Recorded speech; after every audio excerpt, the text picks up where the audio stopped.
Bună seara, doamnelor și domnilor! Vă mulțumim că sunteți alături de noi. Ascultați Radio AVTM, Vocea Europei. Jó estét, hölgyeim és uraim! Köszönjük figyelmüket! Önök az a Voice Former Rádió Európa hangja műsorát hallgatják. And, good evening ladies and gentlemen. Thank you for tuning in. You are listening to a Voice for Men radio, the voice of Europe.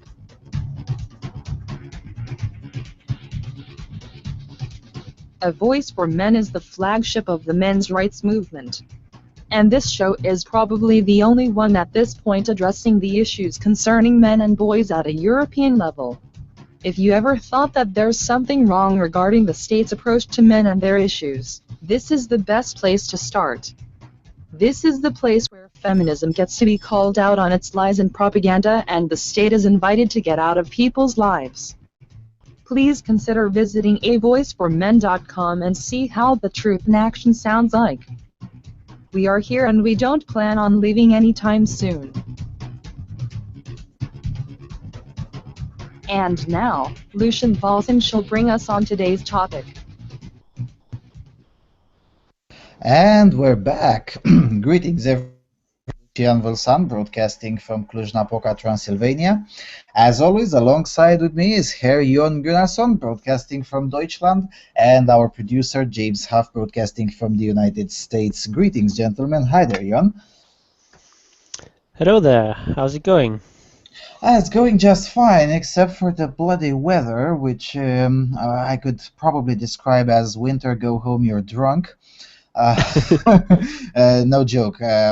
Now, in full honesty, this is pretty much a tradition. The first week of March is supposed to be with weather like this, although in the last 3 years we were spared of that, but now essentially the tradition is back. I've been able to see all three, actually, no, three of the 4 seasons in one day. So essentially it was both spring and autumn and winter in pretty much the same day, depending on the area of the city you were in. Well, over here in Germany the weather is just fine. I mean, it's like 10 degrees or something during the day, and even sunny for most of the time. But I just came back from Iceland, where I was for a week on vacation, and there the weather was really awful. I mean, it was basically a very strong wind all the time. It was basically snowing horizontally because there was just so much wind. That was not very good in terms of weather, but now when I come back here, it's much better now. Ah, nice. I've been thinking of paying a visit to Iceland, and I'm pretty sure. Yeah, do it in the summer. Yeah, definitely in the summer. I mean, I've made once the mistake to go during the winter in Norway, and that was pretty much enough for me. No more visits in that area of Europe during the winter. Sorry, folks. I mean, yeah, sure, there is the portion of southern Sweden where you can go even in the winter, and it's usually warmer than here. But with those tiny exceptions, it's usually not a good idea. Yeah.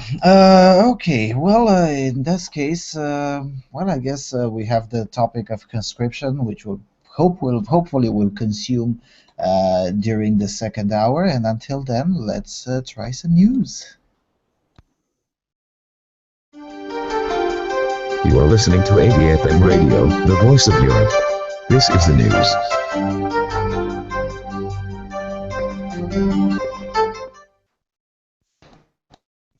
The first one is from France, coming from mail.com. Women to make up half the winners in local French elections. Now, mind you, the elections didn't take place. From the article, in France's upcoming local election, one thing is certain: women will win half the seats. After years of largely failed efforts to get more women into politics, electoral officials devised a new rule for March 22 and March 29 elections. Instead of voting for a single candidate, citizens will vote for tickets, each composed of one man and one woman. Each winning ticket gets both of its candidates into the council.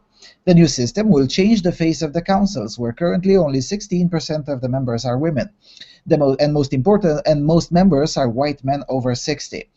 But one looming problem remains. There is no guarantee that women, once elected, will get equal access to the top positions of these councils. Only 6 of 101 existing councils are currently led by a woman. And many voters still don't know about the new system. The councils that oversees France's departments, regional bodies that manage such services as welfare payments, road maintenance, and some schools. Voters are choosing 4,108 local council members across France, except in the cities of Paris and Lyon, which have a particular status. It's too bad to acknowledge that a law is needed to help women working their way into politics, but that is probably a necessity, said Chloé Danillon, a 24-year-old running for the Socialist Party in the southern city of Carcassonne. Without the voting reform, she said, quote, I wouldn't have been able to run for the position, not at my age, end of quote. It's a chance for us and a chance for democracy, because it means that the candidates, and so the elected ones, will look more like the French population, she said. France gave women the vote only in 1944, a year before the end of World War II. While France has family-friendly government policies that encourage women in the workforce, it has never had a woman president and has been slow to welcome women in political power.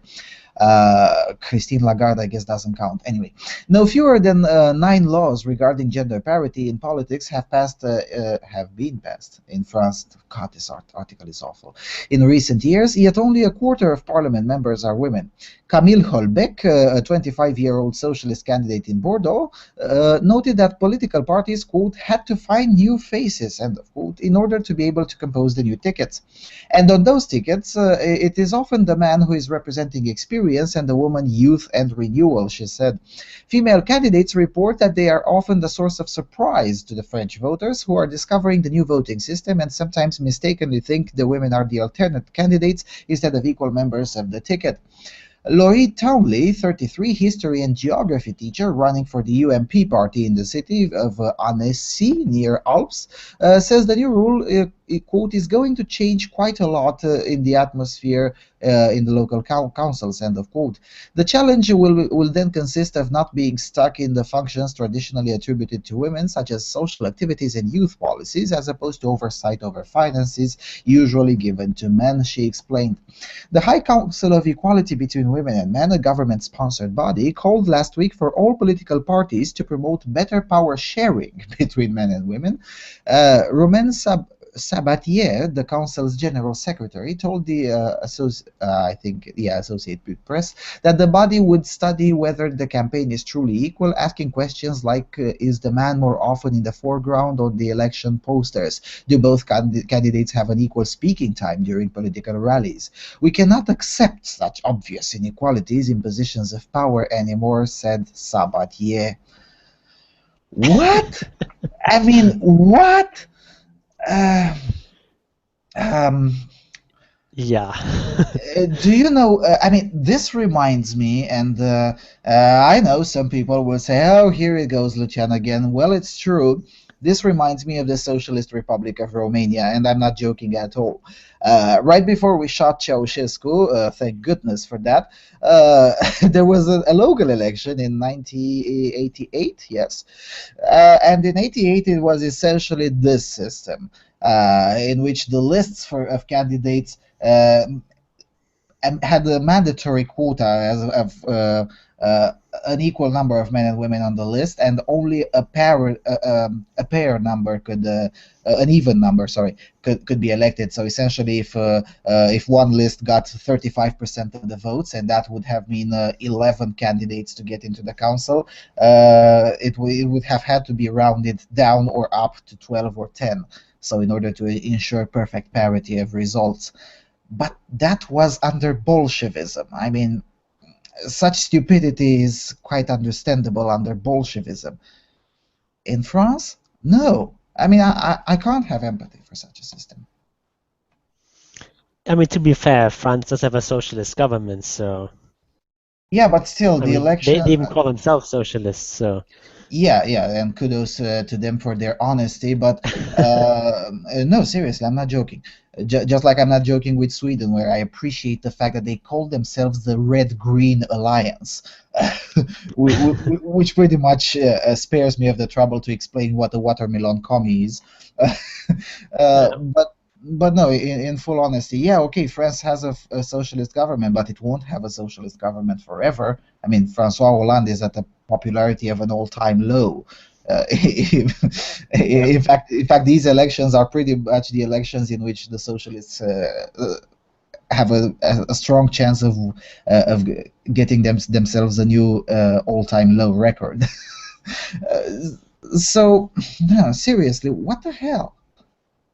It sounds pretty much like what happened in Italy. I mean, I think you brought the news about the voting system in Italy during the European elections. Yeah, I really like this one argument that she presents here, that it will make the elected people look more like the French population. Such a great argument, and we could apply this to other categories except for sex, like say intelligence. I'm pretty sure that stupid people are really underrepresented in the parliament. Maybe we should have a sort of a system where you have paired candidates, one with IQ of higher than 100 and one with IQ lower than 100, so that low IQ people will also finally be represented in the parliament. I'm pretty sure that low IQ people are a lot more underrepresented than women in the French parliament. Wouldn't that be a great Absolutely. reform? Yeah, it would it would bring France closer to the Vonnegut's story of 2081. Yeah, or if the argument goes, oh, it will look more like the French population, then I'm thinking, what proportion of the French population has freckles, for instance? I mean, can we have more candidates that have freckles so they look more like the French population? Or I don't know how many of the French population have some sort of obvious defect on their face or on their hands. Can we get that into? I mean, Yeah, what? or we should also get some children into parliament.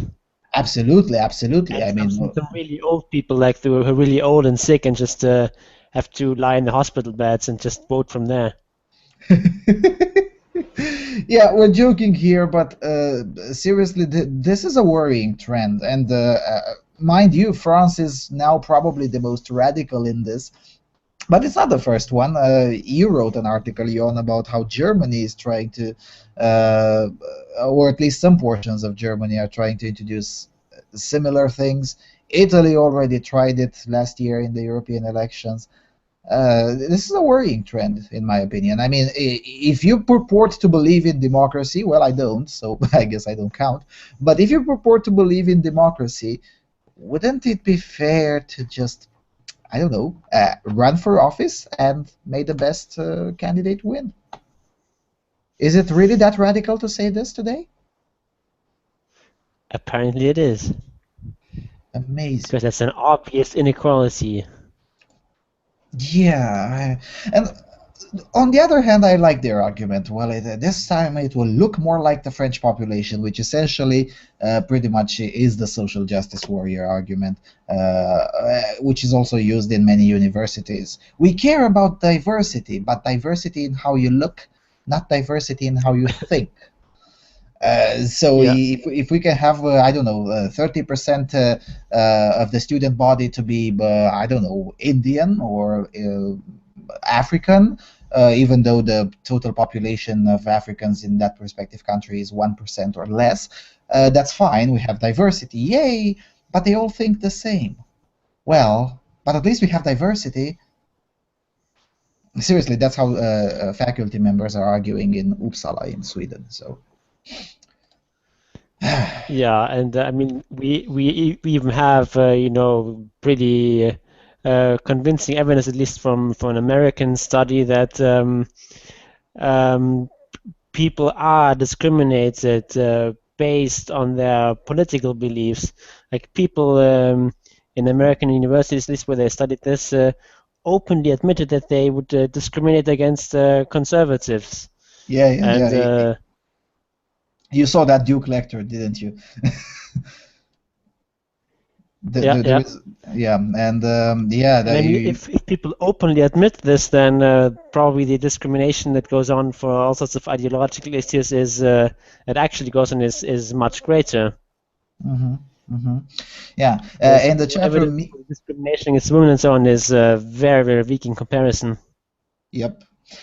Mean Jane argues that probably stupid people are not underrepresented, but rather more like overrepresented in politics. I mean, I meant stupid in terms of having low IQ, not in terms of having no common sense, something like that.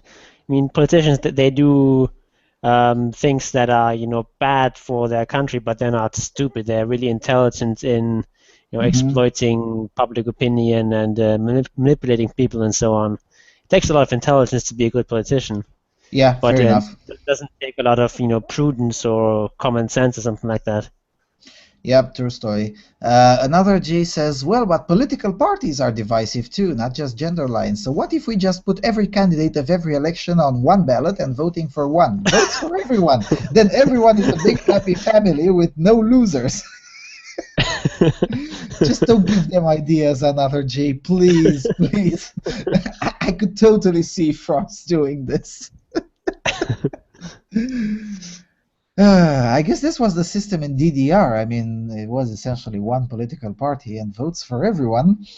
Yeah, where people refer to going to the election as Falten or folding, where you had you had the proposed votes and that you got, and you just folded that and put that into the urn, and that was what you did at the election. And if you didn't do that, then you could get into trouble. Yeah, well, I guess it was still better than in the People's Democratic Republic of Korea, or what, the DPRK, Democratic People's Republic of Korea. In North Korea, they have usually you can go and just tick yes or no, and you're in big trouble if you tick no and put the ballot into the no urn, which is very small because probably nobody votes no. So yeah.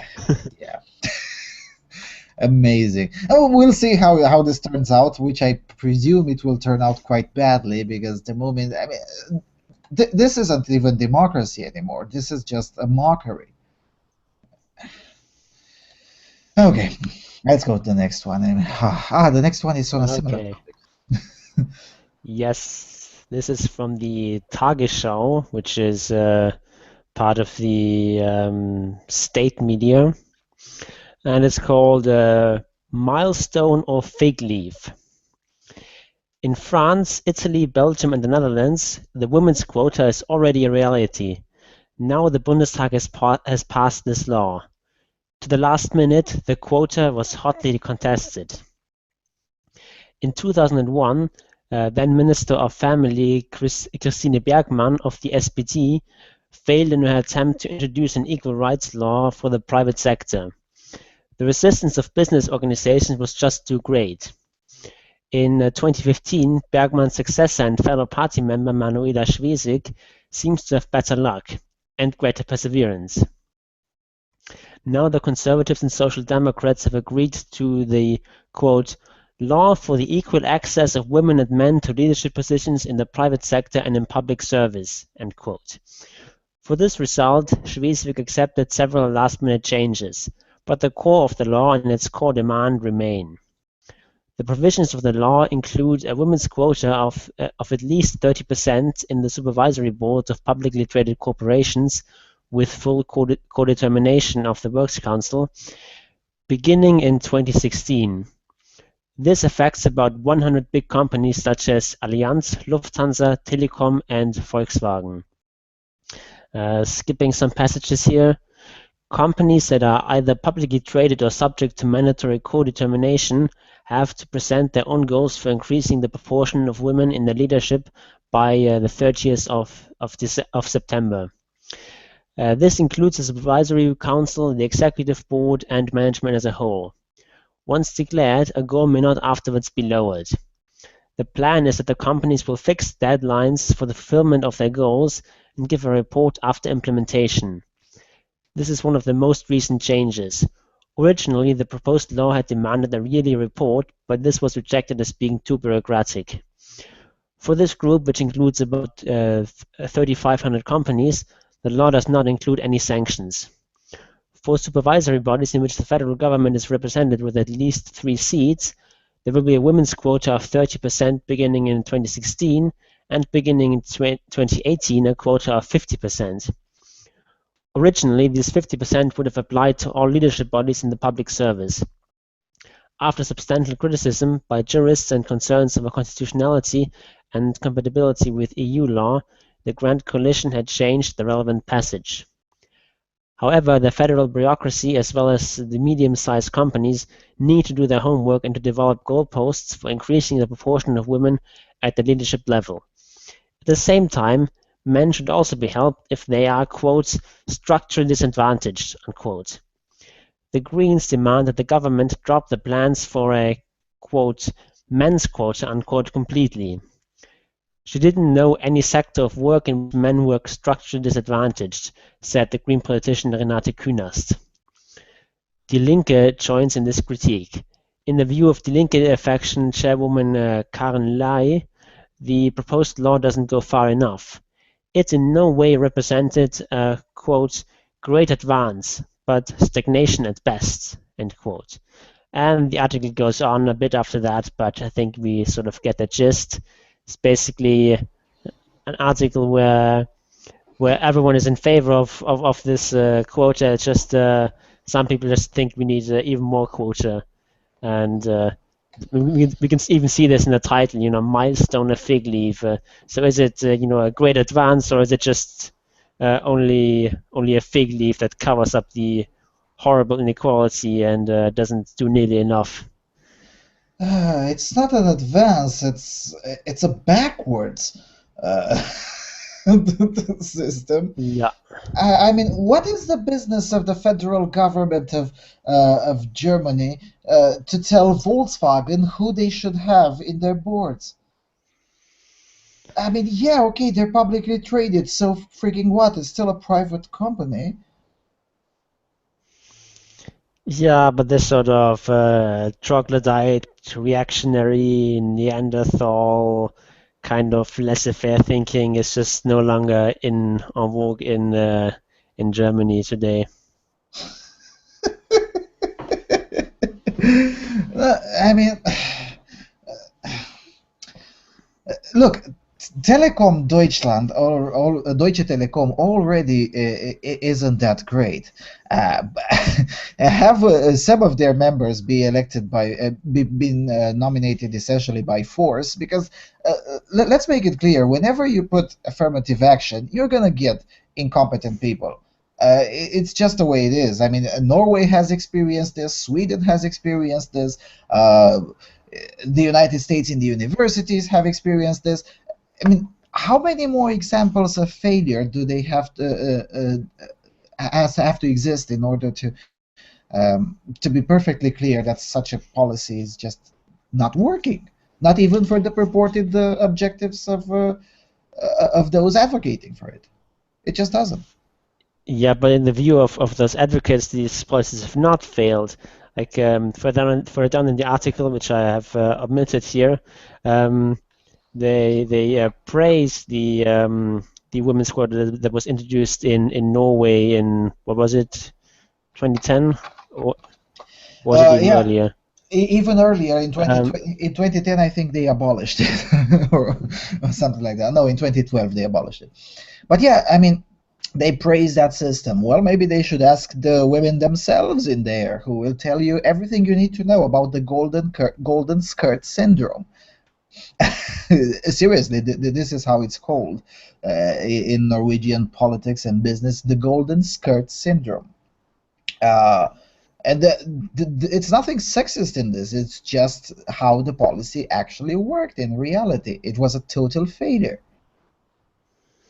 Well, I mean, I guess the argument they're making is that they declared a quota of 40%, and what do you know? A few years later, more than 40% of the people on the boards are women. So it's a success. As far as it Actually, goes. yeah, actually, not even that happened in Norway. I mean, most of the companies just refused to obey the law and told the Norwegian state, "Look, if you're gonna keep pushing on this, we're just gonna move to Sweden or to Denmark and get the hell out of my boardroom." And I'm pretty sure at least some of the German companies will do the same. I mean, I could totally see some of them obeying this nonsense, but I don't think all of those 1,500 companies will just say, "Oh, yeah, okay, sure enough, we're just going to invite the federal government to tell us what to do in our boards." I don't think so. There has to be Actually, some comments. it's about 100 companies that are affected by this 30%, and this later number with 3,500, they don't really have any sort of real quota, but they have to make some sort of proposal of how they're going to increase quotas, but there's no real sanctions behind that, so it's not, so that part Okay. of the law is more or less toothless. Okay, so those can just ignore and pretend nothing Yeah. happened.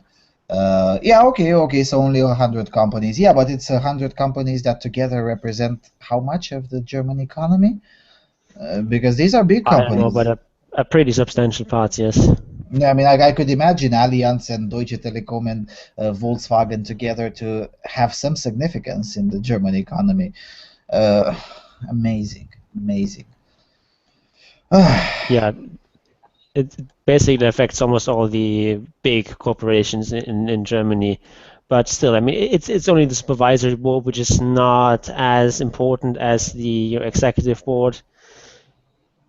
So this law is not going to change anything hugely significant. I mean, it just means that it only really affects a few hundred women who may be hired there, but it's not really going to make any sort of major change. But it's as more of a symbolic value that now for the first time the government is in a major way interfering with the hiring decisions of people in regards to gender in Germany in the private sector.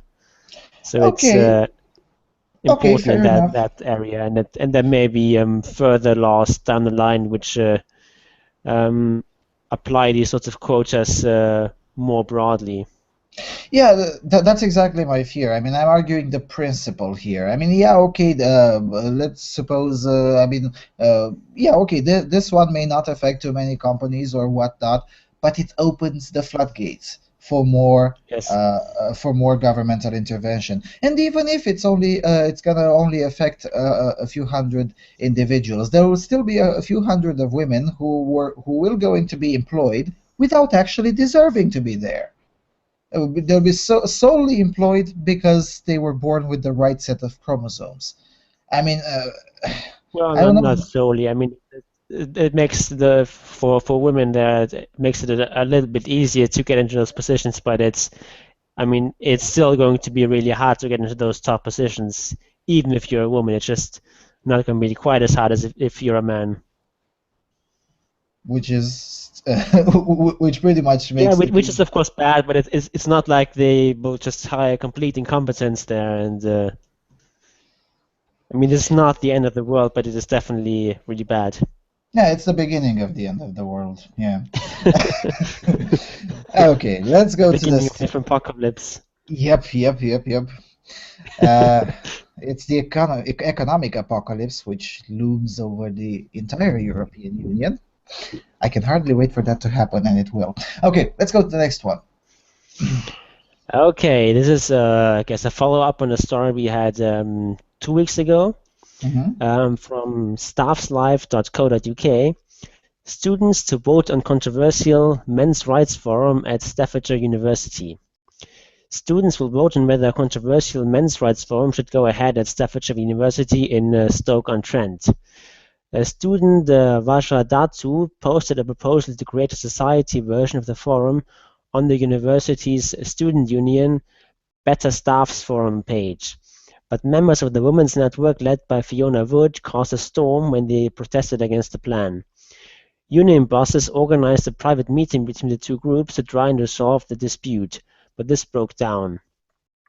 Now they have agreed to rename the society as a quote-unquote forum, which does not require members to run and is open to all. All the university students will now have a chance to vote for or against the forum dedicated to men's rights online. Men's Rights Society creator Vasha Datsu said, quote, "After the meeting with Fiona, it became apparent that there were many things in which we agreed on. I would hope that women come along to the forum. The society will be about the welfare of men and not about taking away from the rights of women. I am hopeful people will start considering the welfare of men in the same way that they consider other people." End quote. Chair of the Women's Network, Fiona Wood, said, quote, "I have agreed with the men's forum because I believe there is a need for a safe space for men to talk. This is particularly true when it comes to matters involving inequalities in the legal system or fathers for justice. The main reason why we were against the creation of a Men's Rights Society in the beginning was because of the wording of the initial proposal." End quote. The vote was passed on to the students at Staffordshire University after the student panel at the meeting failed to reach a unanimous vote above 70%. The poll is expected to take place from March 10 to 12 as part of the Staffordshire University leadership race referendum. So I guess this is moderately good news. Moderately good news, yes. I've been trying to get in touch with Mr. Datu. I finally tracked him down in an obscure Facebook profile, and I'm quite hopeful that I'll be able to get him here and explain us even more about his forum. It's interesting to see how suddenly this Fiona whatever changed a lot of her attitude. But on the other hand, Mr. Datu, at least from this article, seems to have conceded what was the most important, which is let's make a place where we talk amongst ourselves. I mean, a public forum. I mean, why does it have to be there? I can just install a PHP BB script on my computer and run the forum from. I mean, it just doesn't make sense. And this is the part where I was never able to understand why some of these campus organizations try so hard to get the approval of some dickhead bureaucrat who doesn't really understand anything about this planet. I mean, if you want to have a public online forum, just install a public online forum on some random server, and here you go. Here's your forum. And just place the link in there, and that's it. You don't need anyone's approval to do that. Yeah, I'm not really sure what the purpose is here. If it is going to have some sort of official recognition, like what does it actually do? I'm not sure. Yeah, this is why it's important. What the point is there. Yeah, this is why it's important to get a hold of Mr. Vajradatu to come to this show and explain to us, because to me it looks like it's essentially they're preying on the student union to allow them to have one page on the university's website, which will essentially be everyone can do anything forum with no moderation, no running, nothing private, which is a meaningless place at the end of the day. I mean,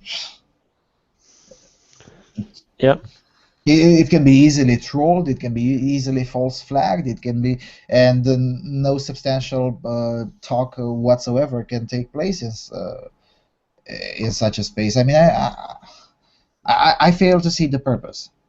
With all due respect to Mr. Datu, or maybe staffslives.co.uk is missing something from the story, which wouldn't be quite surprising. It's still a student newspaper. Yeah. Yeah.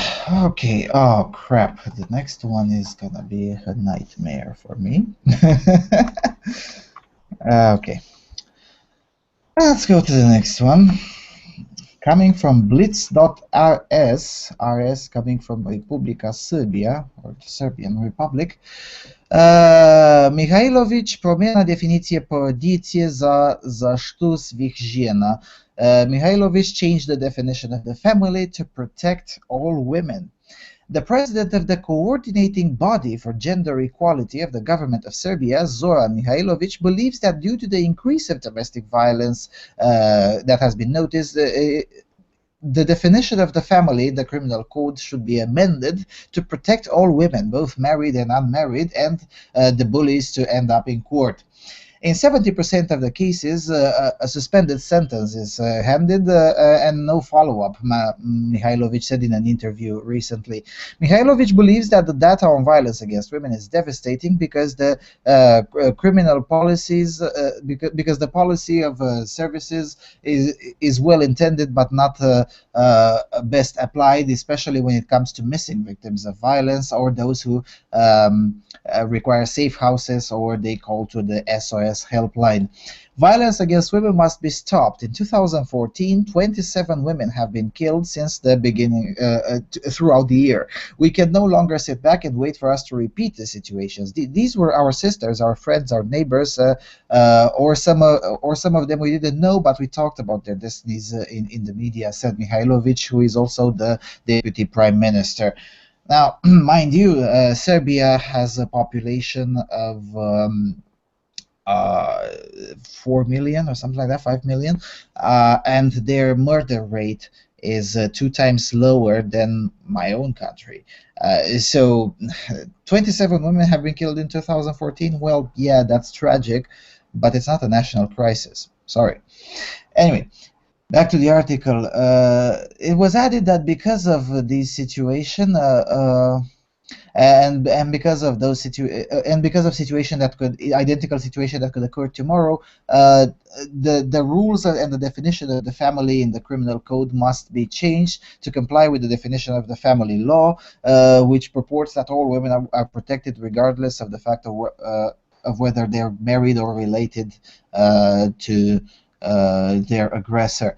Mihailović also believes that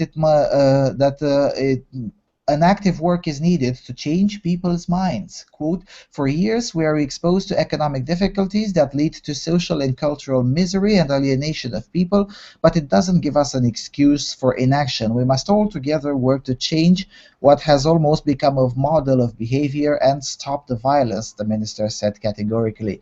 Mihailović said that the data provided by the police says that during a year it receives more than 20,000 applications, while social work centers registered more than 9,000 victims of domestic violence.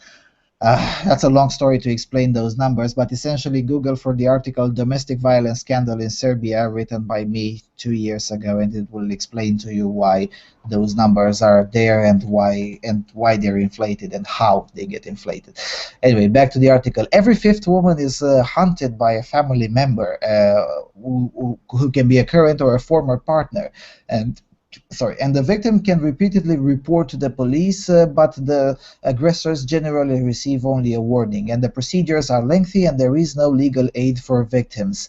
And 70% of those aggressors who are given more than a warning usually are handed a suspended sentence by the courts, and then nobody monitors anything after the fact. Now, that's almost true. I mean, yes, the procedures are lengthy. There is legal aid for victims, and it has been for 6 years now.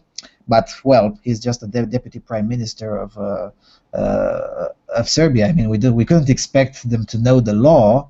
Oh, wait. Anyway.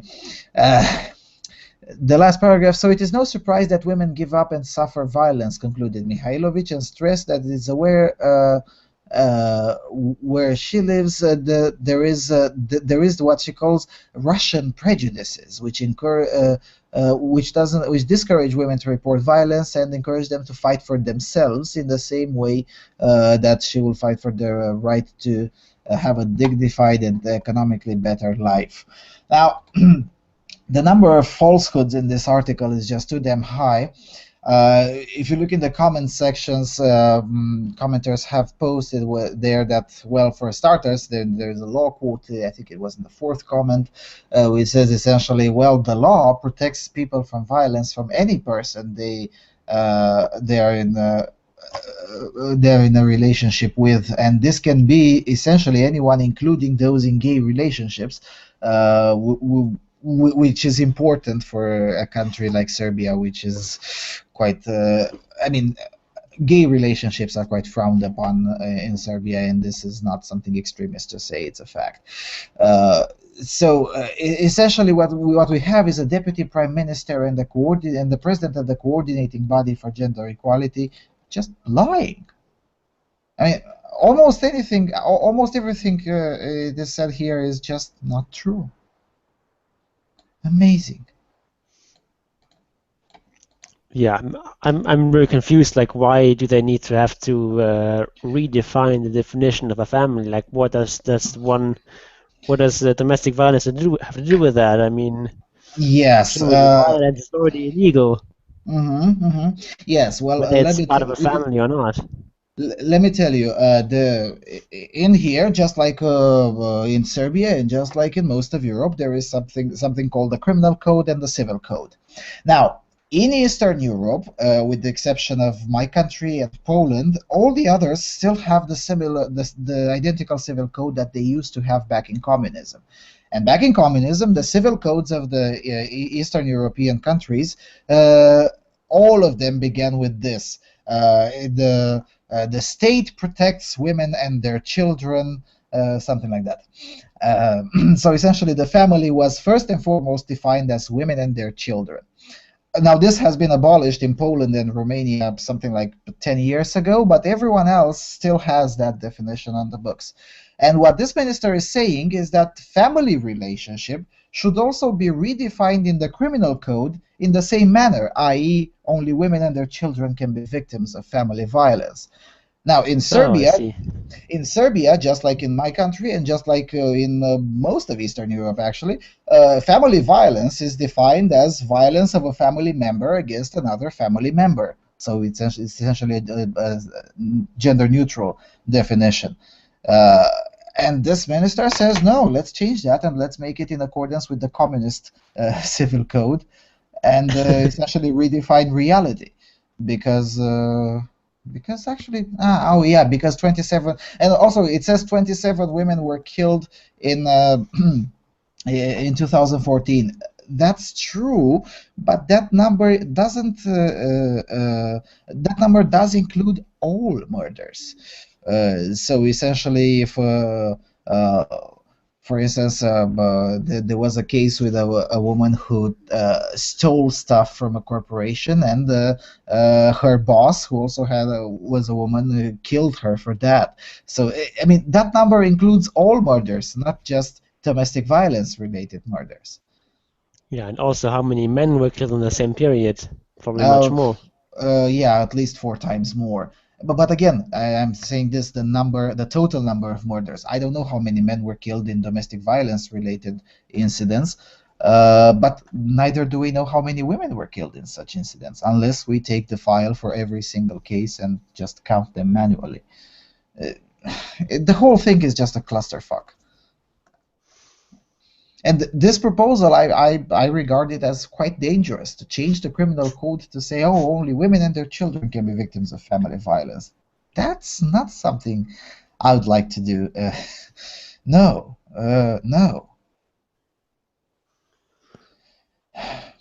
And not to mention, if you're looking for my article, Domestic Violence Scandal in Serbia, it's 2 years old, but it's still as current, as contemporary as possible.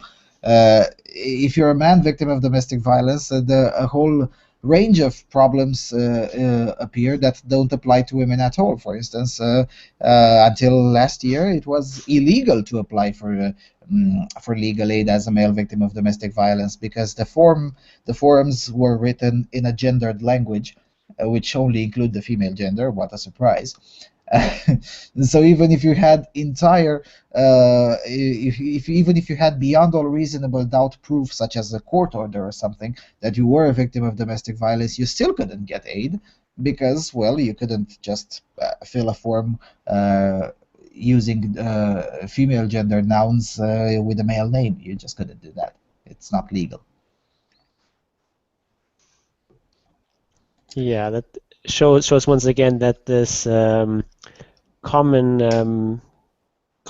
theme or common perception that outside Western Europe and the United States and North America and a couple of other countries, women are constantly oppressed and discriminated against, and everything is stacked up against them. It's just this does not really describe reality very well, and there's of course lots of laws around the world like that, in which women are clearly favored. Though of course there's also maybe some that go the other way around, but not in Serbia. I mean, I've had I've had Serbian feminists. I asked them, please do provide me at least with one or as many as you want laws that openly favor men against women in Serbia. I have 3 examples of the other way around, but please, by all means.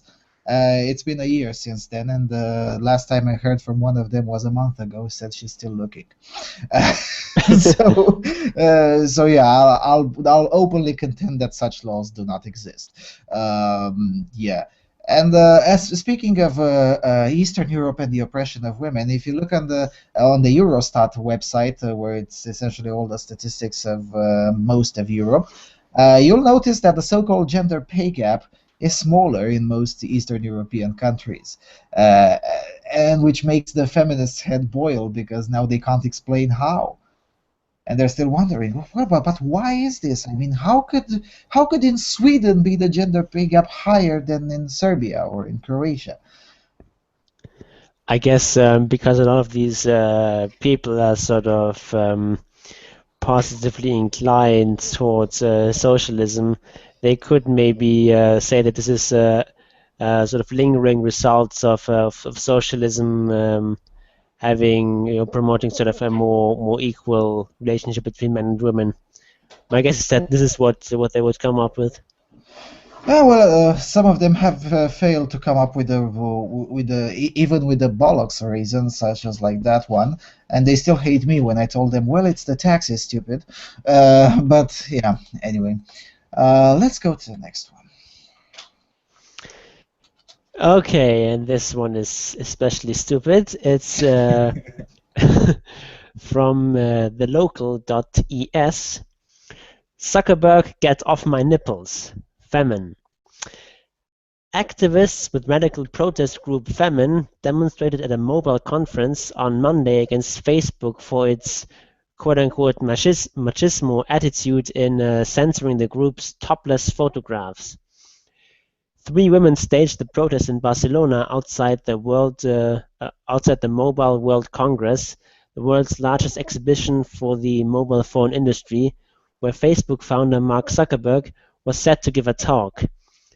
They carried signs denouncing Facebook's policies with phrases such as "censored for feminism" and a thumbs down symbol drawn across their bare chests. One woman carrying a sign declaring, quote, "Facebook sexism is one of our terms and conditions," end quote, also had the phrase "Zuckerberg, get off my nipples" written on her chest and stomach. Femin is known for its topless activists, most recently seen outside of Spain's parliament building to protest against the country's new, quote, gag law, unquote, and has complained about Facebook blocking images of its events. The group has described its form of protest as sextremism serving to protect women's rights. The protest coincided with the beginning of a talk by Zuckerberg inside the exhibition center and lasted a few minutes, with no police getting involved, according to Catalan daily La Vanguardia. La Vanguardia. Yeah, sorry. French pronunciation there. Yeah, I mean, seriously. I've been trying to avoid this topic because, because it's dumb. I mean, it's an entire activist network involved in this stupidity, and the name of the campaign is "Release the Nipple," I think, so or something like that. And I think it's just dumb. I mean, if this is the biggest problem facing Europe today, or Spain for that matter, since this incident happened in Spain, well, I would assume that this place is in a very very good shape. If this is the biggest problem, except that's not really true. I mean, in Spain, uh, it's just yet another economic collapse just happened, and another one is due to follow. And things are very, very bad in Spain, economically speaking. I mean, Spain is no longer a first world country. It's just slightly better than Greece, uh, and that's what they're concerned with. That Facebook is taking down photos of nipples. I mean, come on, seriously? Yeah, I mean, yeah, I mean, I do have to give them one thing is that uh, the sort of this is like the one area that I've been able to find where laws actually favor men over women in some Western countries. That in some jurisdictions men are able to be topless in public and women are not. And I guess if that's your biggest concern, then feminism really has run its course.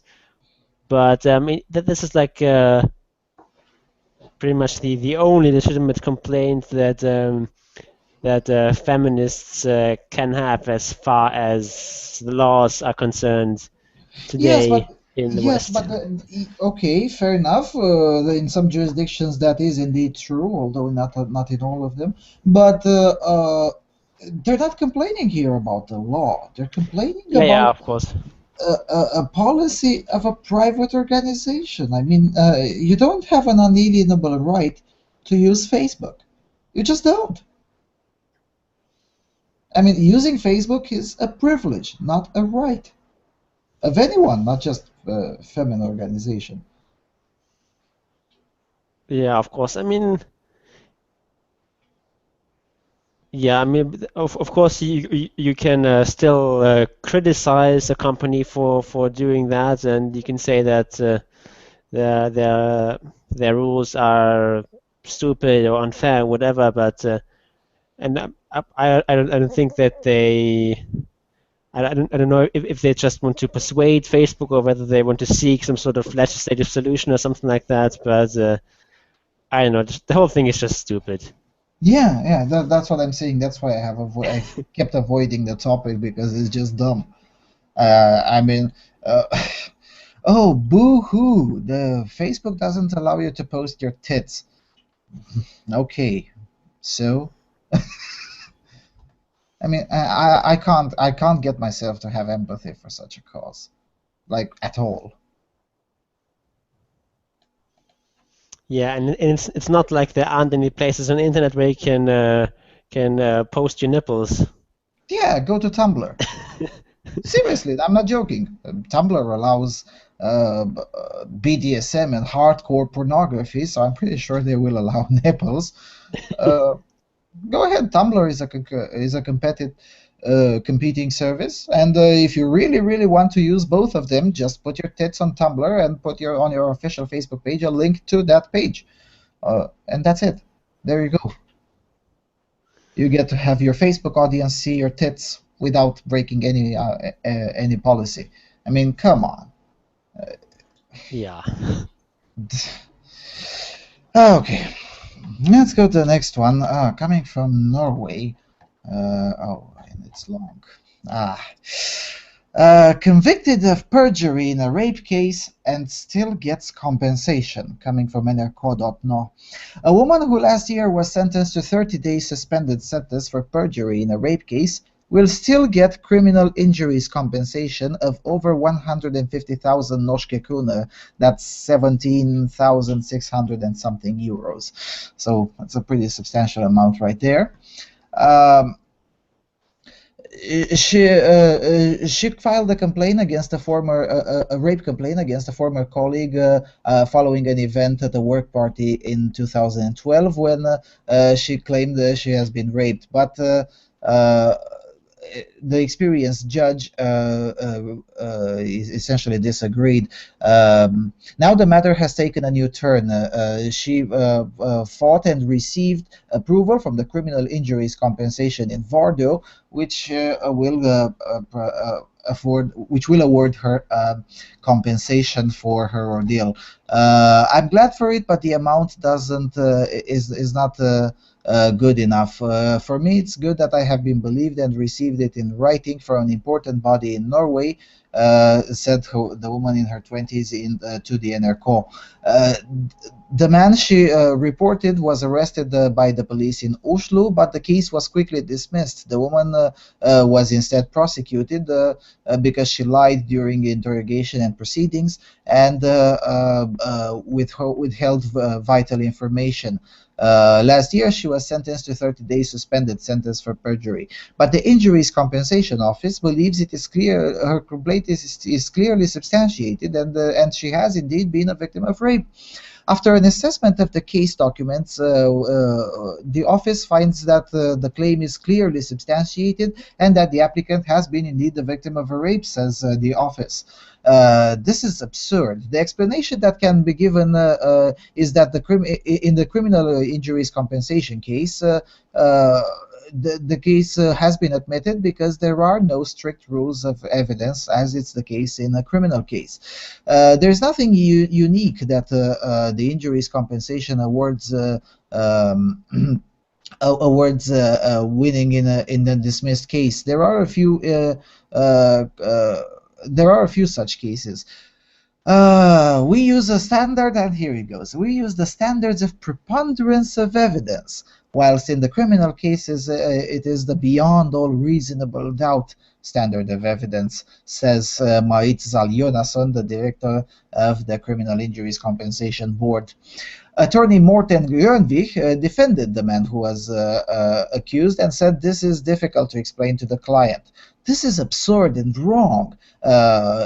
Not only my client says he did nothing wrong, but the police quickly dismissed the case and the court declared him innocent.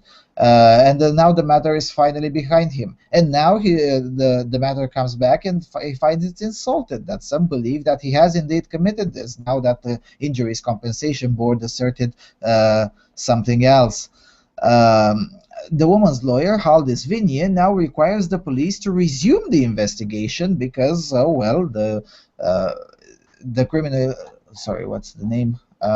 the Criminal Injuries Compensation Board asserted differently. I believe that the investigation that was done then was, how do I put this, was badly judged because the police hung up with a meaningless lie of my client in relation to the rape case, and they clinged to that. Thus, she was not believed, and therefore they decided not to investigate the case any further.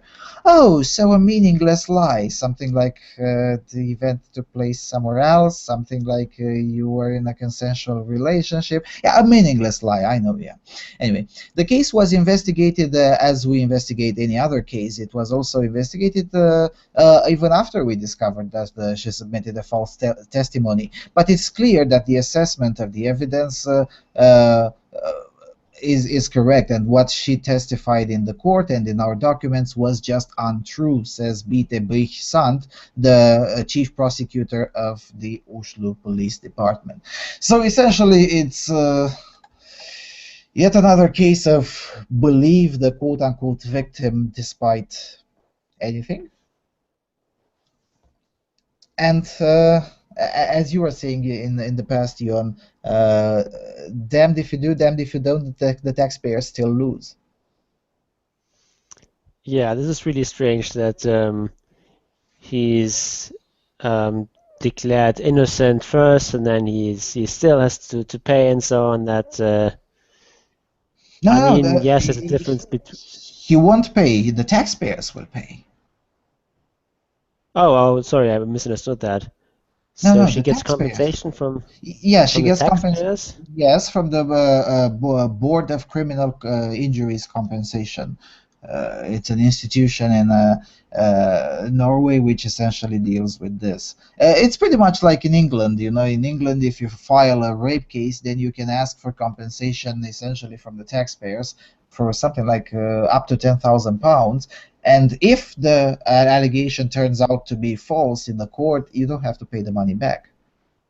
But in England, at least, they have the excuse, oh well, the victim, the quote-unquote victim, can just demand the compensation up front.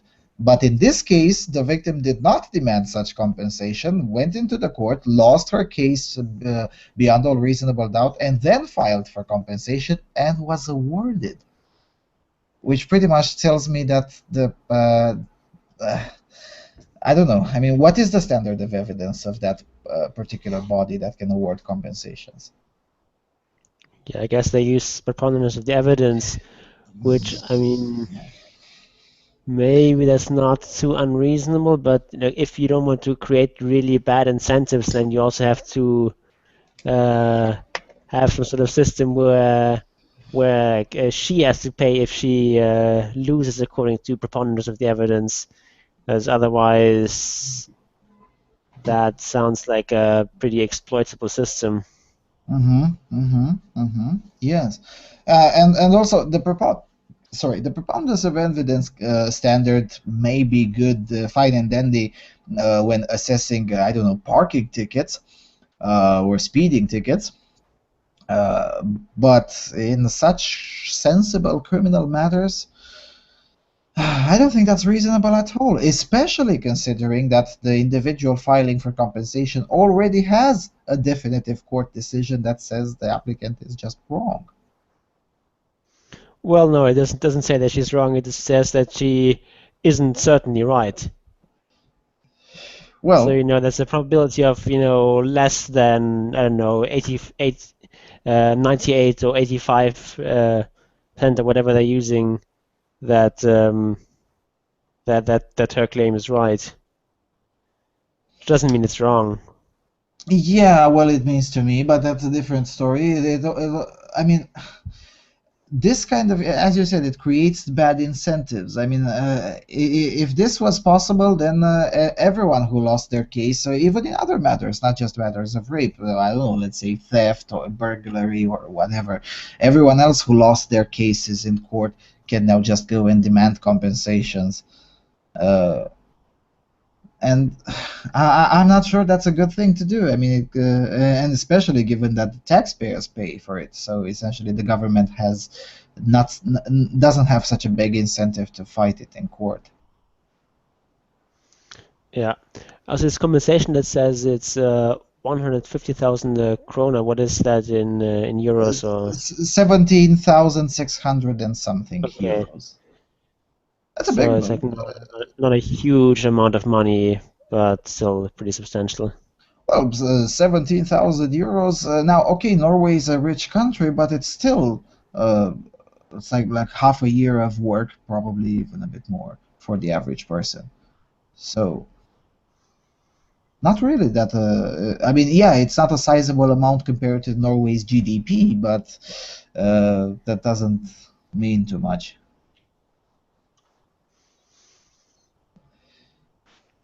Yeah, it just seems pretty strange to have this sort of procedure. Mm-hmm. I was like, why does the taxpayer have to pay compensation here?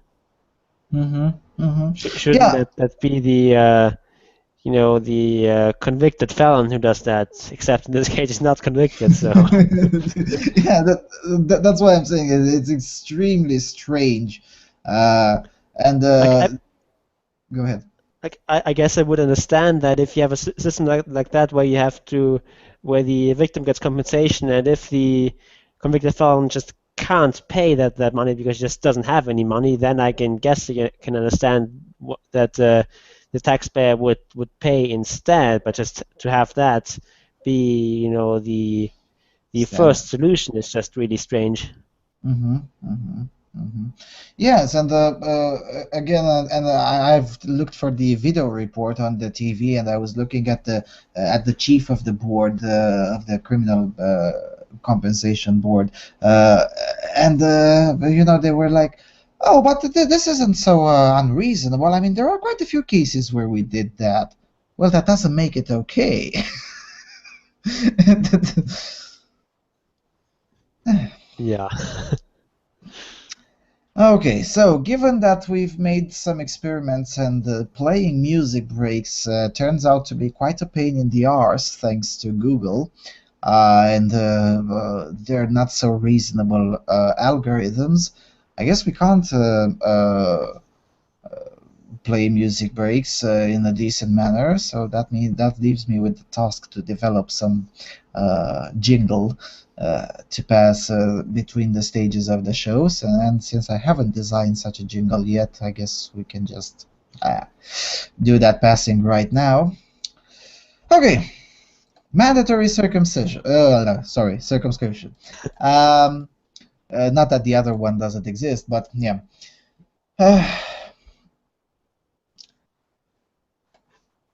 Yeah, so I mean, go ahead.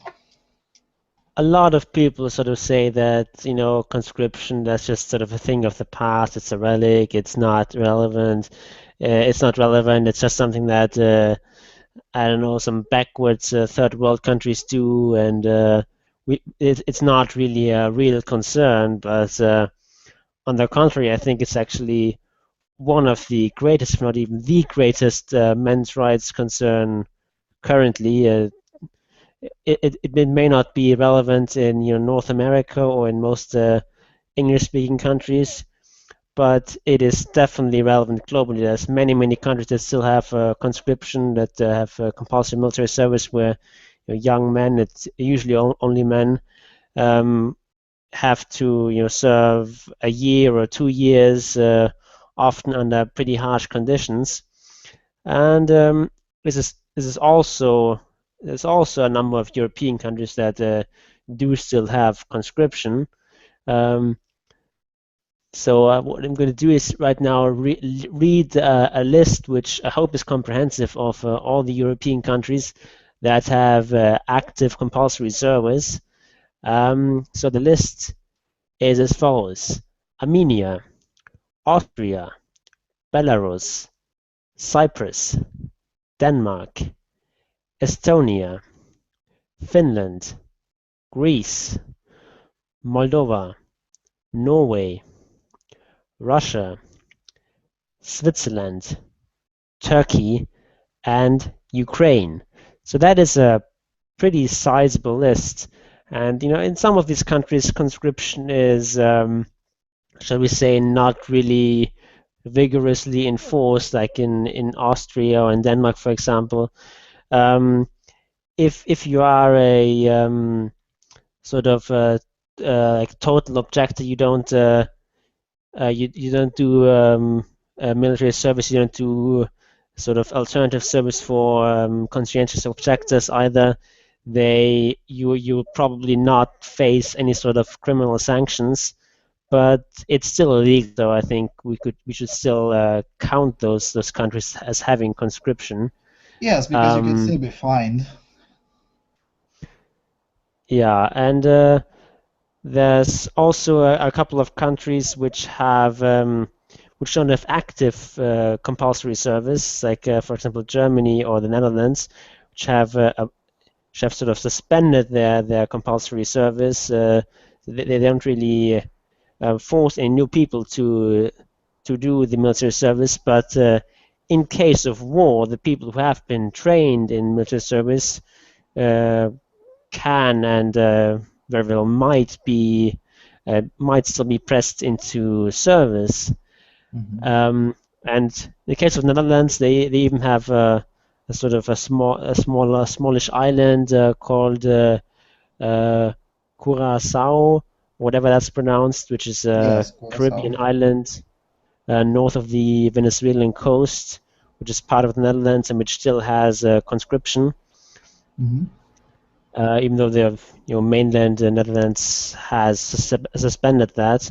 So it is very much an ongoing concern, and it is basically a form of slavery. People are forced to do this often unpleasant work, and they are usually paid, but they're paid a lot lower than the sort of market value of the labor would usually be.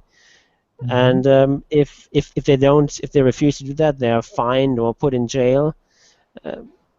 It really is a form of modern slavery, and I just find it incredible that so many people defend this practice or downplay it as not being a big deal or anything like that.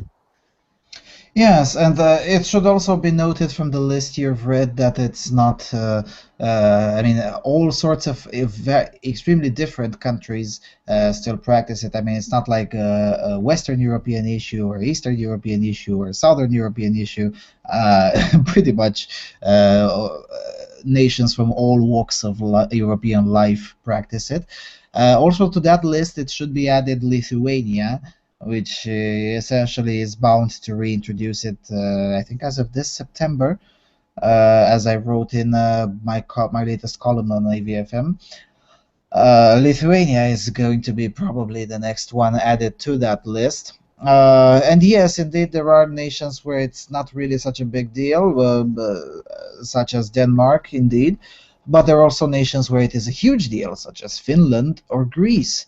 In Finland, you can legally be refused employment not only in the public sector but also in the private sector if you haven't served in the military, in the Finnish military. That of course only applies to men, because we know women are oppressed. And in Greece, you can serve like 3 years of jail if you don't. And if you do go to the military, the payment is something like 90 euros per month. I mean, that is indeed slavery. I mean, 90 euros per month? Come on, that's worse than Moldova, and Moldova is officially the only third world nation in Europe. I mean, seriously? Yeah. I mean,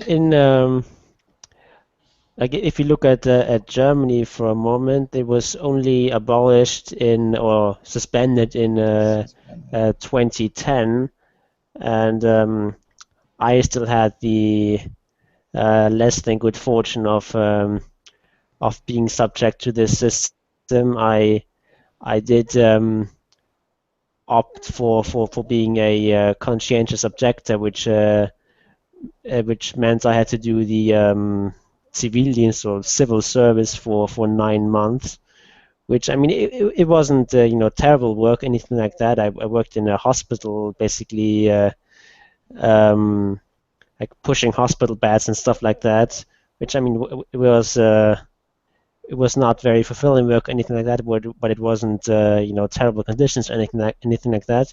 But it was still sort of a waste of time, a waste of my potential, basically 9 months of my life that I'll never get back. Mm-hmm. And also, when they examine you before you are before they decide whether to conscript you or not, they have this sort of examination where they basically do a full checkup of all sorts of health-related stuff, because they want to know if you're fit for service, and that also includes an examination of your genitals. You have to get naked. They pull back your foreskin and do all sorts of probing and so on. And the interesting thing is that this sort of examination is often done by female doctors and with female assistants, and it's kind of humiliating for a lot of people. And but this sort of stuff doesn't really interest people. Like if with all sorts of examinations like that, if it were to concern female applicants, of course they would be offered to have a female doctor do that sort of examination. But when it comes to men, nobody really cares. I mean, there's no sort of official procedure in place to insist that you have that you be examined by a male doctor.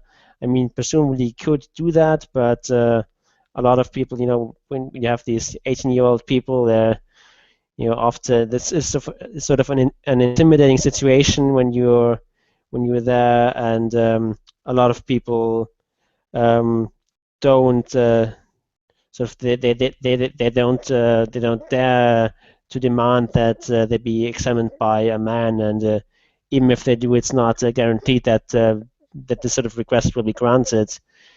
So it's it can be quite humiliating for people.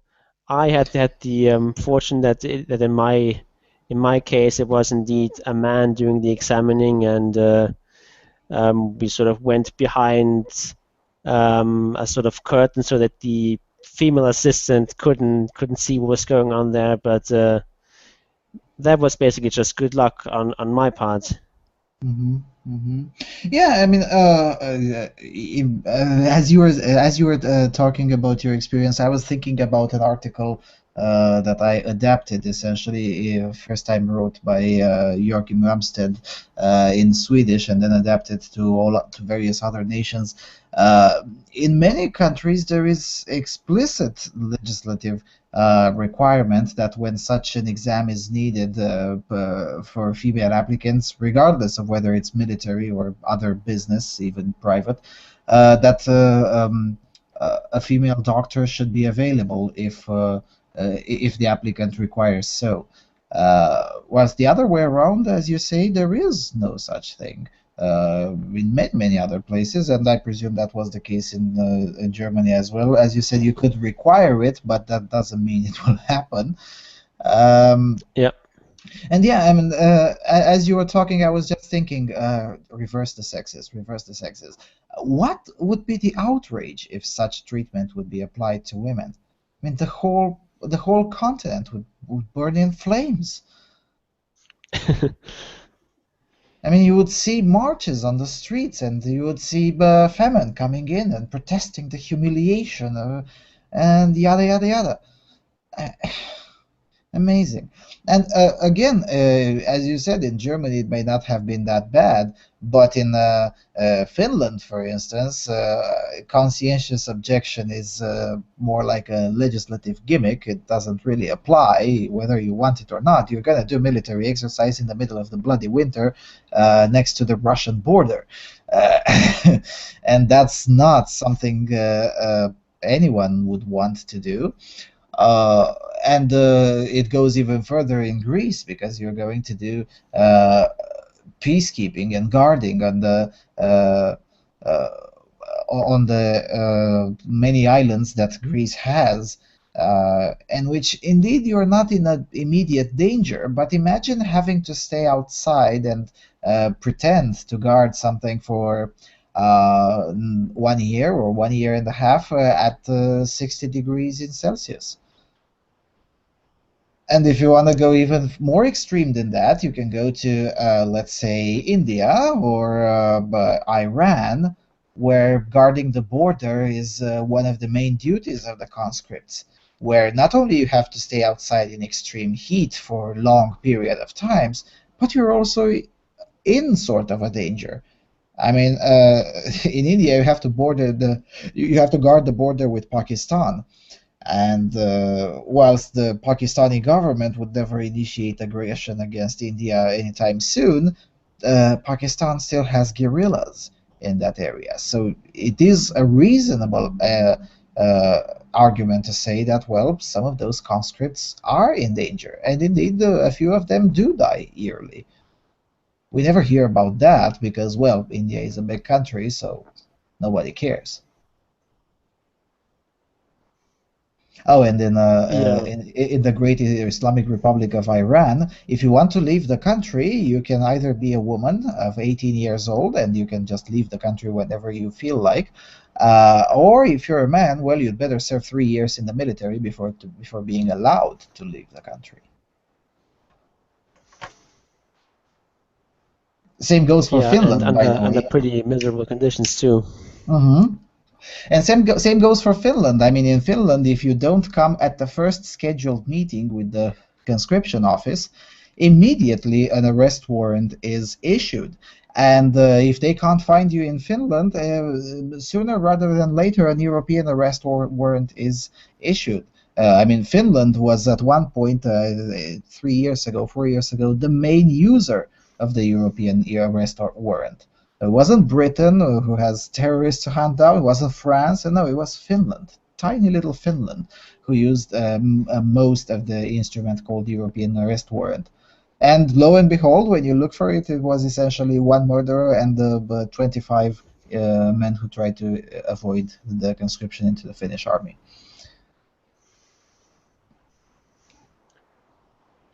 Yeah. Also, the thing is that the arguments for conscription are all really rather thin. I mean, basically, it says things like it will having conscription will sort of foster camaraderie and a sense of national unity, and it will whereas if you have a professional army, you just have an army of mercenaries who only care about being paid and so on. But I mean, this same sort of argument can be made to justify any sort of slavery. You can say, if you have a professional agricultural workers, then you'll just have a band of mercenaries who don't care anything about the great task of food production. Whereas if you have slave raising your crops, you will foster companionship and camaraderie and national unity, and it will speak greatly about the importance of food to your country and so on. I mean, it's the same kind of stupid argument. Yeah, and the two aren't mutually exclusive. I mean, you can still have a professional national army and foster camaraderie and a sense of national unity and whatnot. I mean, the two aren't necessarily. I mean, the two aren't necessarily mutually exclusive. I mean, I know a few people from this country who have joined the army, and some of them have even been deployed to Afghanistan and whatnot. Most of those people that I know are far more patriotic than I am, and of course they do enjoy their pay, but they're still far more patriotic than the average citizen. So I don't think the two are necessarily mutually exclusive. And there's also the other thing. That thing with camaraderie and whatnot may have been true in, I don't know, the 30s or something. I mean, one of my grandfathers who served in World War II, who definitely believed so in his case. But even he used to say, well, that was true in my time in the 30s, but now, well, not so much. I mean, the conditions have changed quite a lot. And again, even if it is true, as you say, it can also be used to justify any other sort of slavery. That doesn't mean just because it's true or it was true in one moment, that doesn't mean it's justifiable. Yeah, I mean, basically the reason I think that slavery, sorry, not slavery, but conscription exists is that it's sort of convenient for the government. It's a way of extracting the citizens' resources and their wealth without having to directly tax them. I mean, if you want to have all the expenses of government covered just by taxes, you're going to have if you have a sort of a modern big government, you have to have very high taxes. So to sort of get around that problem, governments use alternative ways of also generating revenue. They go into debt. They can print money.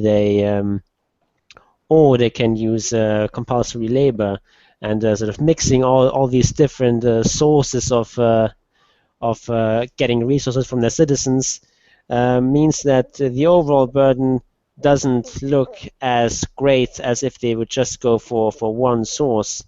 And since men are part of the population that most people don't care about as much as the women, it's a perfect opportunity to offload the burdens of war in a way that is sort of more acceptable, or at least or less noticeable to most people.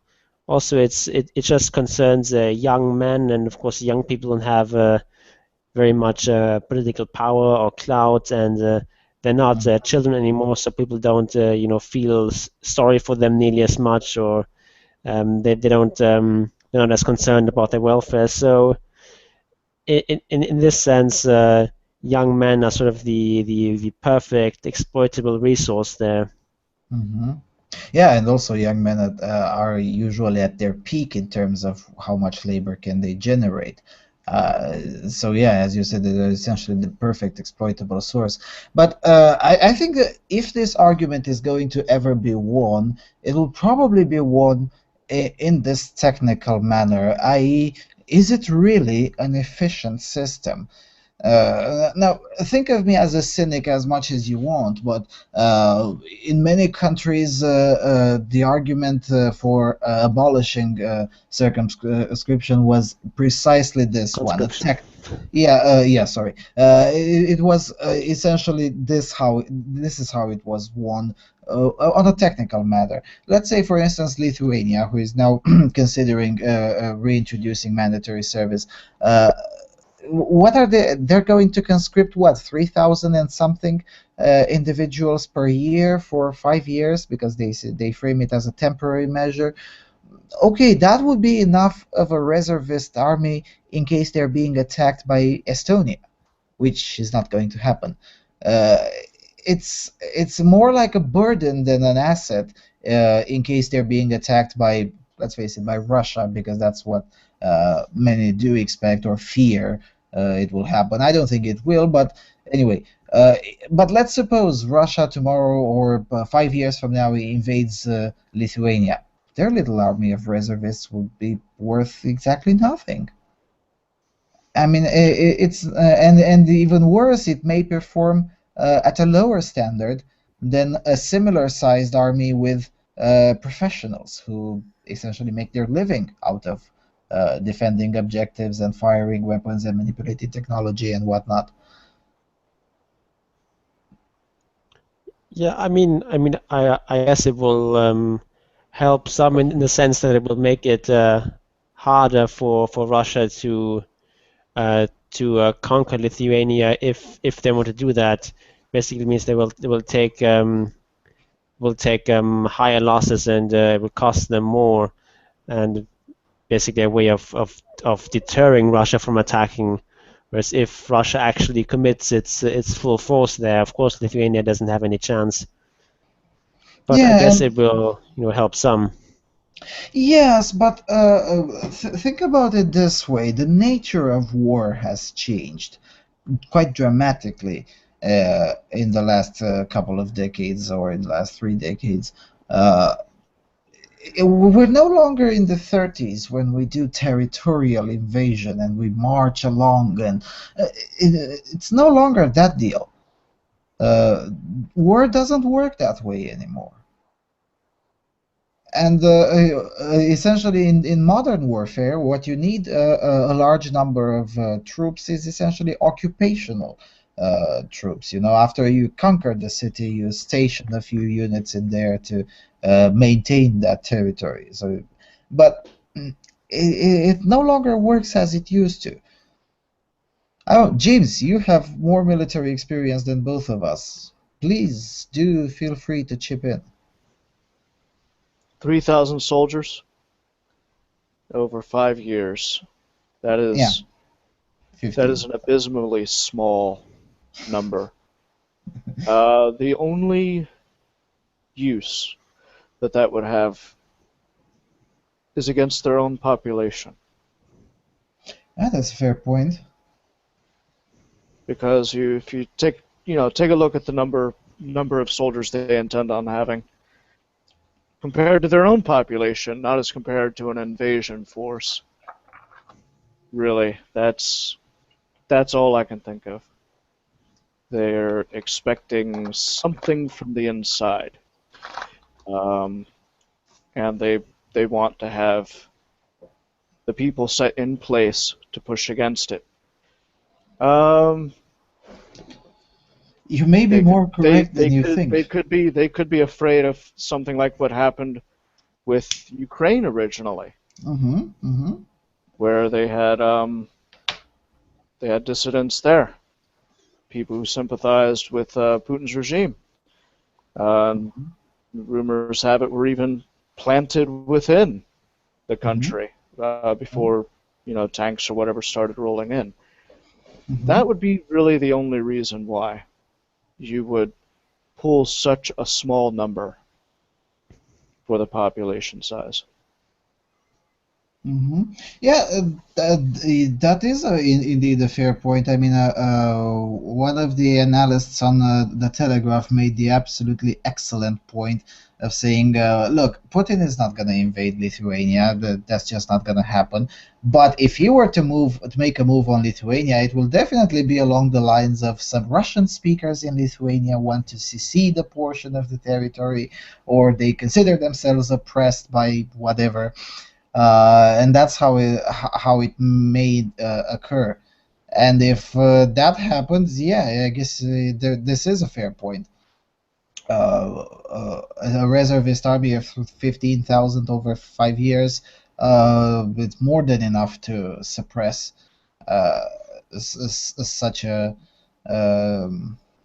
attempt. On the other hand, again, at least in the case of Lithuania, the trainings will be something like between 6 months and 9 months per year. I mean, how much can you learn in 9 months, and then to be able to respond not just an invasion but also an inside. How do I put it? A domestic situation. Because at the end of the day, most of those conscripts are individuals who really do not have neither the inclination or the experience in military business. And how much of that can you instill in 9 months? I mean, count me as very skeptical with regards to the efficiency. You'd be surprised, depending on the level of training. Trust me. Going through basic and seeing guys come out of basic, you'd be pretty surprised what you find in just 8 weeks of very hard training. And once you go through advanced initial training, which is essentially your job training, what you're going to actually do in the military, once you go through that, that's a lot more brainwashing time. Yeah, I hate to say it. No, really, that's essentially what it is. They break you down and build you back up. This doesn't mean a total loss of self or anything. But, the majority of people that go in are going to be exposed to long periods of propaganda. They're going to be exposed to lack of sleep, lack of food, hard physical labor. And these things have an effect on the mind. Now, whether or not that training is going to remain viable after they're done, a year later or 2 years later, that's a different story. So the question is when do they expect to use them? Not whether or not the training will take, but how long will the training take? It is a perishable skill to some degree. So, the other point is, how much of a deterrent will their existence mean to anybody who thinks that they can go in and begin stirring up things domestically? the gun's existence is oftentimes more of a deterrent than the use of the gun itself. Yeah, that's correct. Yeah, this portion of a perishable skill, that's what I was alluding to when I was saying, but okay, you go through 9 months of training. I'll take your word that it can be far more efficient than I expect, but still, will it have the same effect on the individual, let's say 3 years after the fact, or 5 years after the fact? Not sure. Not sure. And I don't know how to phrase this. I really don't know how to phrase it, so I'm just not gonna say it. Okay, let's then ask potential alternatives. I mean, for me, the obvious alternative is the market version. For instance, in Lithuania, the government was complaining that not enough individuals come in voluntarily. Well, maybe you should increase the payment. I mean, cut some bullshit funding and relocate it to defense and increase the payment, the benefits, and then maybe, I mean, not maybe, but for sure, more individuals will join. I mean, that's how they did it here. I mean, we didn't have enough individuals joining in voluntarily, and once the benefits were almost doubled, it became competitive. I mean, suddenly the military had to refuse people. Yeah, I mean, basically the argument there is that having a professional army is more expensive, and I don't know if that's really the case in the long run, but let's assume that it is indeed the case that having a conscript army is cheaper. You get more sort of bang for your buck. But you know, this sort of calculation completely ignores the cost to the soldiers you conscript. Yep. It's like just like it may well be cheaper to conduct your agriculture with slaves, but you know that only works if you discount the disutility to all the slaves who have to work for no pay or for substantially below market rate level of pay. Mm-hmm. And if you take that also into account, it turns out slavery is not economically efficient, just like conscription is not. Because if you force people who have a comparative advantage in being, say, a doctor or a carpenter or an engineer or whatever have you, and force them to be soldiers instead, you're just going to lose out. Yes, and again, cheaper doesn't mean necessarily as good as or better. I mean, you can conduct your agricultural affairs with slaves, and that can definitely be, just to use your analogy, that can definitely be cheaper, but doesn't mean it's as good as or as efficient as. Because if your competitor uses German manufactured tools and mechanized tools, your competitor might get a better yield to their crops, to their land, than you do, even if you do have a cheaper way of obtaining the. Well, let's take a look at their own metrics here. Let's ignore the equipment requirements for these conscripts and take a look at the quality of the conscripts themselves. One of the things that has made recent armies get more bang for the buck isn't just the equipment, but it's also the volunteerism that is involved. And people will volunteer for a variety of reasons, anything from getting a little bit of college tuition to supporting their family, or even in some cases that sense of patriotism. But in any case, all of these individuals have opted to move into that life and go through that training of their own free will. And that makes them mentally, as a force, more liable to follow through. What happens when you have a bunch of conscripts? Most of the conscripts throughout history, unless heavily propagandized, were nothing more than cannon fodder. They were the guys that you were going to put out in front while your artillery tried put out in front to try to draw the enemy out, so that way the damn artillery, be it bowmen or actual shells, did their job. What are these guys going to be like? How is the government sort of looking at their male population and thinking that they can get away with it?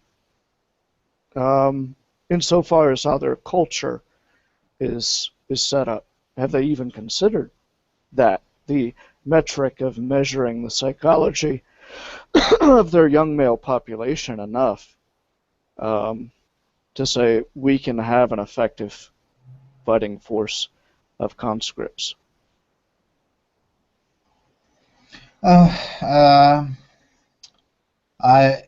I only know a few details from Finland as to if this thing was considered or not. In Finland, it was considered at one point, and they came up with the conclusion that yes, they can indeed have such a force. But what I think they haven't considered, or they have but never publicized it, is that the Finnish education system, which is lauded worldwide for essentially for nothing, but that's a different story. The Finnish education system, as you say, propagandizes this view that it is the duty of Finnish citizens, that is Finnish male citizens, to keep defending Finland just like they did in during the failed Soviet attempt to invade the nation.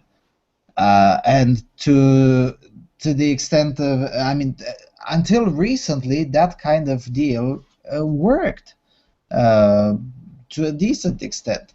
However, I'm not sure that kind of deal will work in the future.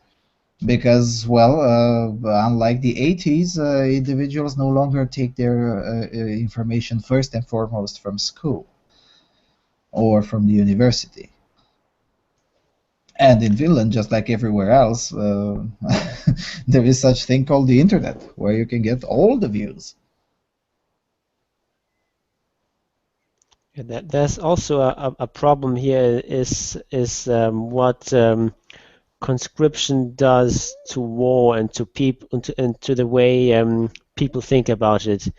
You know, in the old days, if we look back into the Middle Ages or the early modern period, there was some conscription, but not the sort of mass conscription that you have beginning in the late 18th century. But mostly wars were affairs fought between basically between nobles with their personal armies, more or less, and war. If you were sort of the average peasant, then war was not something that really concerned you for the most. It was just sort of the games the nobles played. There weren't peasants patriotically waving the flags of their particular overlord and supporting their troops and so on. That just didn't happen. There was this sort of separation between the military and civilians. But in the it happened here. But anyway, go ahead. Finish your argument. But with the modern conscription in place, with the universal male conscription, where you basically have a situation where all young men are potential soldiers, all boys are future soldiers, and all women are basically breeders for future soldiers. So you sort of have a complete breakdown of this distinction between civilians and the military. You have not no longer a war between particular nobles or a war between particular armies, but rather a war of one nation against the other nation. Basically, everyone in the other nation is de facto an enemy. Yes, yes. Yes. And this sort of changes the way people look at war. Yeah, fair point. And as you were talking, I was thinking, yeah, I mean, at least the tradition in Europe is not, no matter how many individuals like to invoke tradition. Well, if you want to invoke tradition, the tradition is a voluntary army. I mean, yes, in here, for instance, we were at the periphery of Europe, and we had to keep the Ottomans from keep invading. The Hungarians failed a few times. We failed once or twice, but for the most part, we kind of managed to keep the Ottoman invasion at bay. But still, even then, I mean, the historical records show that the princes or the kings or whatever who happened to be in power in that moment in these lands essentially promised something to the peasants if they joined the war effort against the Ottomans or to defend the place. They either promised liberation in case they were slaves, or if they weren't slaves, they were free men. They were promised, I don't know, some land to use for themselves, something, and they still had the option to say, no, fuck that, I'll rather be the slave on this boyar because this guy at least is not going to try to kill me.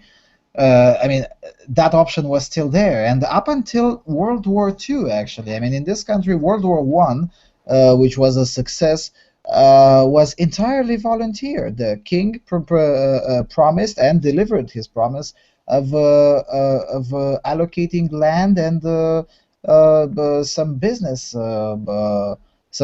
that were at first nationalized from the next enemy or something like that. I can't remember the details now, but essentially it was a volunteer army. On the other hand, World War II was almost entirely with conscripts, and it turned out an utter disaster. So the tradition is with voluntary army and not with conscripts. In Russia, for instance, conscription was introduced in the 1870s. And even then, when it was first introduced, most of the army was not formed by conscripts. The army of conscripts began to be the norm in Russia only during the times of Stalin.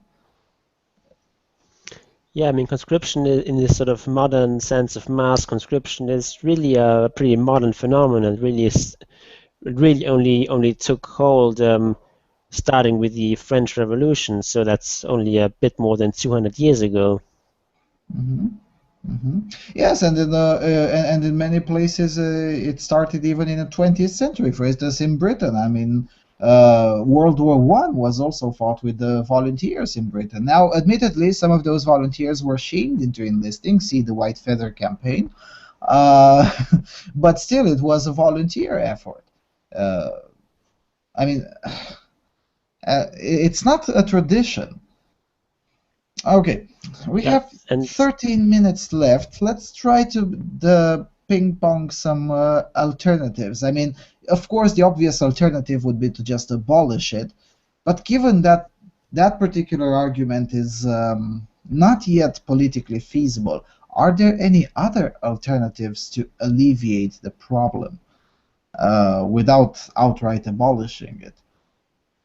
And I'm thinking here of I don't know, convincing governments that it's technically or economically inefficient, or things of that nature. Or, if you want, if we can indulge into very utilitarian aspects. I mean, I've seen someone arguing that women should be taxed more because men have to serve in the military, which I think is insane. But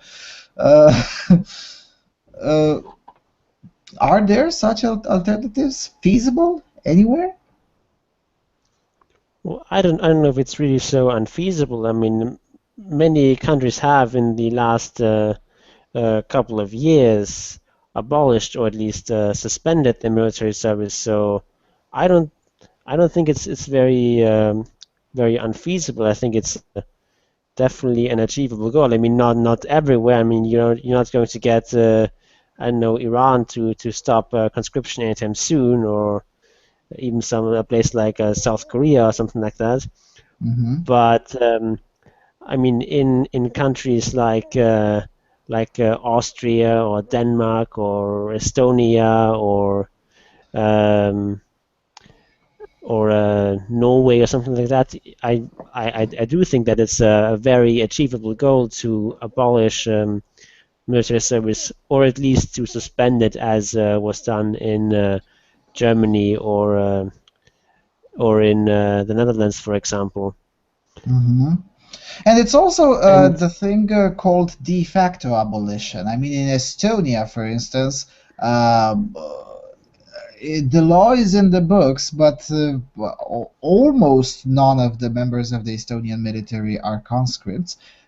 Because there's that long tradition as being part of the Soviet Union to try to avoid the law as much as possible, and de facto, most individuals do find a way to avoid the law. Either they bribe a doctor, or they suddenly need to go to take a course conveniently outside of the European Union, just right when the time is needed, and things like that. And it is de facto abolished in that sense. Or even Ukraine. Ukraine is in a state of war, yet there's posters everywhere begging men to enlist. So essentially, even though they do have conscription, in reality, many have avoided it for many years, and there's definitely not enough even to guard 2 cities. So I think this may be indeed an alternative. It would be a silent opposition, essentially no marches on the street on abolish conscription and whatnot, but just a silent refusal. I mean, I can't think of Estonia being able to jail 50,000 men for refusing to enlist in this conscription cycle. I mean, it's just a practical impossibility. That's why the government isn't cracking down on it, because, well, good luck stopping the phenomenon. yeah, and I think this is also a good strategy, not just to individually avoid conscription, but also to make it more likely that conscription will be repealed. Because if the law is very difficult to enforce, that means that conscription just becomes less efficient for the government, and at some point they may just give up and say, okay, we'll just have a professional army of volunteers because it's going to be cheaper than trying to force all those people into conscription when they don't want to be conscripted, and we'll try very hard to resist that. And also, if everyone is sort of avoiding this law, then it becomes a lot more easy, a lot more feasible to openly oppose this kind of law. Yeah, and I generally tend to believe in the civil disobedience, the efficiency of civil disobedience. I mean, as I said, good luck to the Estonian government to jail 50,000 people annually because they refuse to obey a law that they just refuse to accept. James, you wanted to say something? No. Okay. So yeah, I mean, civil disobedience would be one way. Political militancy would be another way, although count me as skeptical to the efficiency of that in places like Ukraine or Greece, where political militancy seems to worth exactly jack shit lately. But civil disobedience might work. Or also, I think. Go ahead. I think civil disobedience, more or less, or this problem of actually enforcing conscription is probably the main reason why the sort of practice took hold so late. Because before, about 200 years ago, it was just really difficult to to even just have a list of all the young men in the country and to be able to track all of them down and so on. And because it was difficult to enforce, they just, for the most part, didn't even try. And of course, in today's climate, it's a lot with today's technology, it's a lot easier. But still, there's effective ways of resisting that have been proven to work in the past, and they can work again. Yeah, I mean, even with today's technology, I mean, there's still rural areas all over this continent where you can just stay and nobody will even notice you exist, or even better, as some great strategists said, the best hiding is right next to your enemy. I mean, there have been cases in the early 90s in here where the police was looking for some individuals who created trouble during the revolution, and one of them was living right across the street from the police station. He was never caught.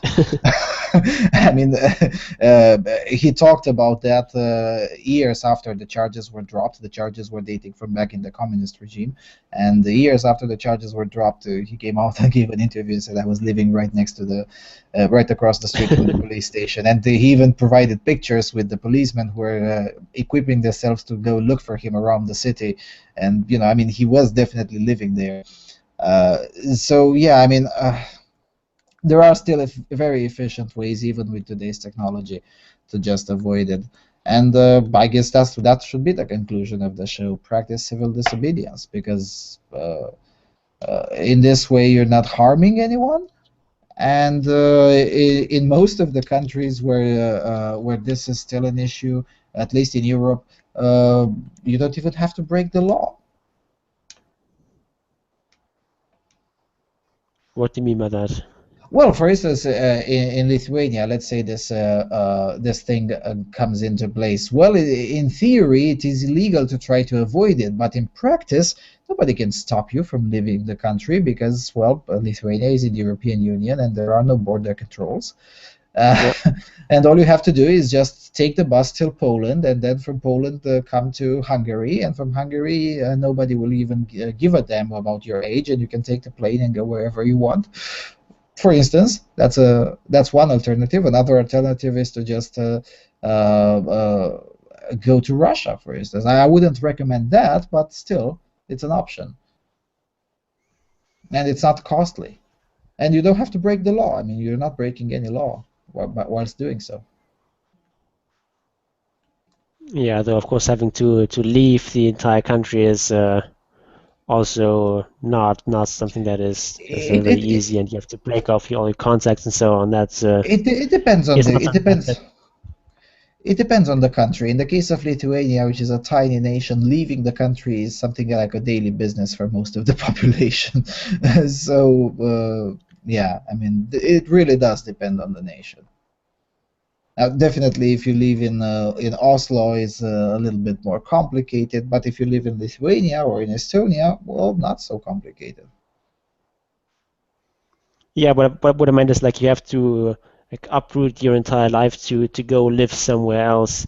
I mean, it's one thing to go to drive over the border and visit another country, but it's another thing to live somewhere completely different. Yeah, although to be fair, I know a few Lithuanians who've contacted me and asked for guidance, and some of them are already on their way to leaving. So it is possible, and it doesn't really cost that much as many would think. It is inconvenient for sure, but life is not perfect. It's a matter of trade-offs. What's more important? To avoid being a slave to the state, or to be comfortable? Yeah, definitely.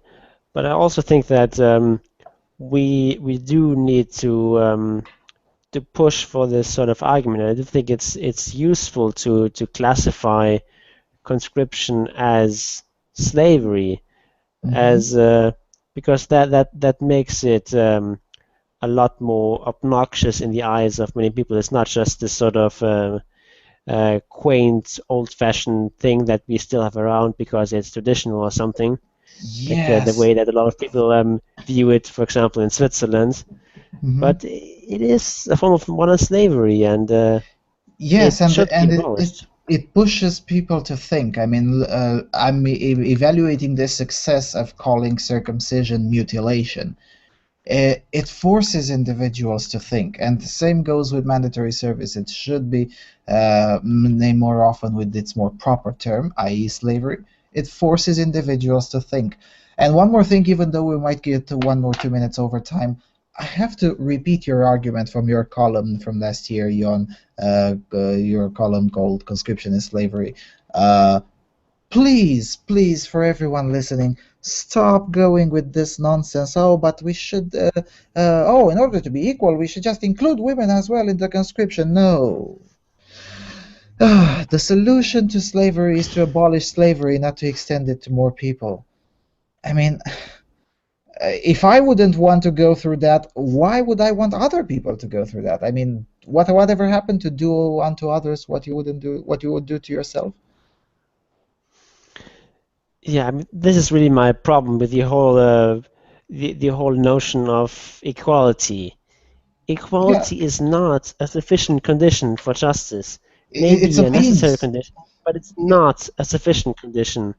Just Yes. because something is equal doesn't mean it's just. I mean, if there were a law that says that um, every day men must be publicly whipped and get 10 lashes, and women only get 5 lashes, the solution to that is not to increase the number of lashes for women, Yes. even though they'll be equal.